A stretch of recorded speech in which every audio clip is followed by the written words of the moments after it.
Kakasya naman pala yata all dito sa loob eh.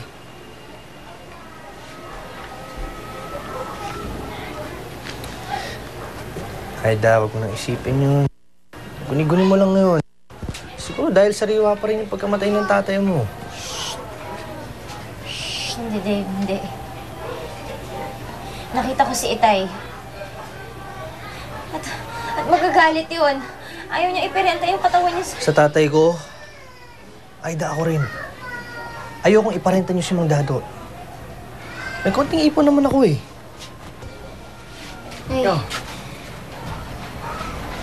Nay, naayos na po namin yung paglalagyan ng namin ni Itay. Nasaan na ba siya? Napaimbansa mo na ba siya? Hindi siya dito ibuburol. Naiparenta ko siya kay Mr. Bonson. Kaya yun, hinasikaso ng kapatid mo. Nay naman, ilang beses ko ba umulitin sa inyo, hindi nga natin ipaparenta si Itay. Mas mamagalit ang mga espiritu.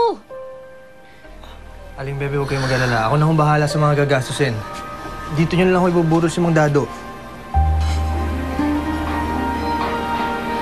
At sa ikatlong araw, ipapalibing na natin si Itay. Yun ang bilin niya. Nakapirma na ako ng kontrata. Pinalitan na ni Mr. Bonson, dati nakaburol doon. Kaya wala tayong magagawa. Ayun, nakaburol na siya doon. Ang dinakatawan niya.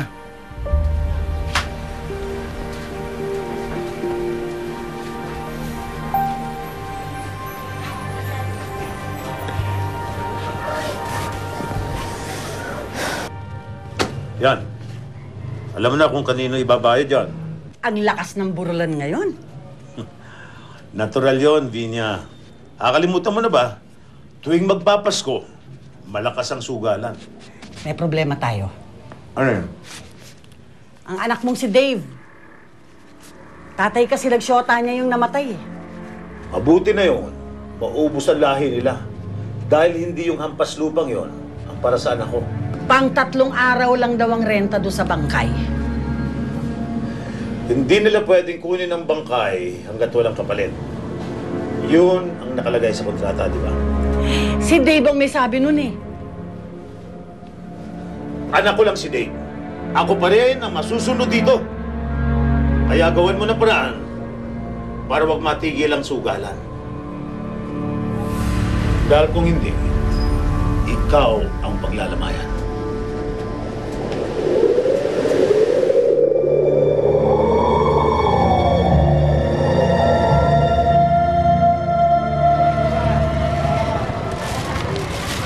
Dave, salamat sa tulong mo ah. Naubos pa ito rin iniipan mo sa pagtututo sa mga bata. Wala yun. Basta hindi ako papayag na hindi mailibing ang tatay mo sa ikatlong araw.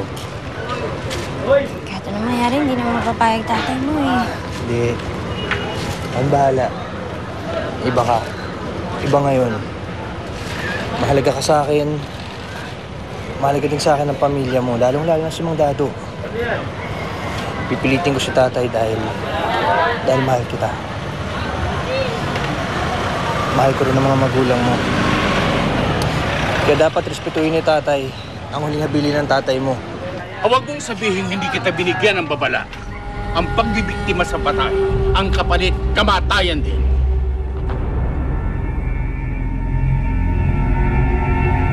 Hindi ka na nga nakakatulog! Permisyo ka pa!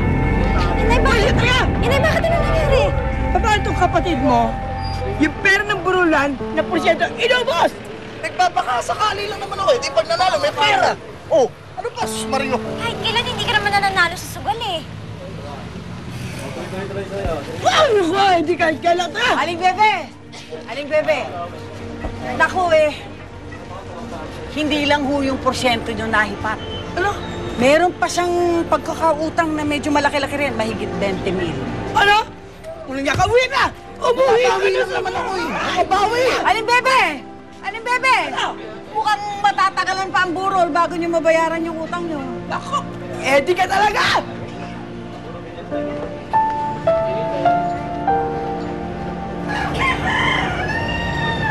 Oh, huwag ka na mag-alala. Ako na magbabayad kay tatay. Ako na bahala dun.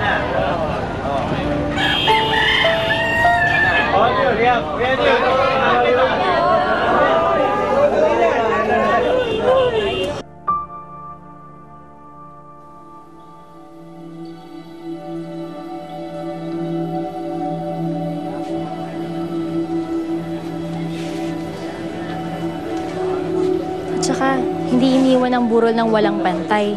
Kaya nga lamay, ibig sabihin, hindi iniiwan ng patay. Bakit naman? Kasi nga, baka makaalis yung patay. At saka, kapag nasilip yan, naku, magugulat na lang siya, nasa likuran niya na yung patay. Naku, mga pamahiin na yan. Hindi naman totoo yan eh. Walang niya kang Joey ka? Di mo naginalang yung patay? Umuwi ka na nga. Ika na nga.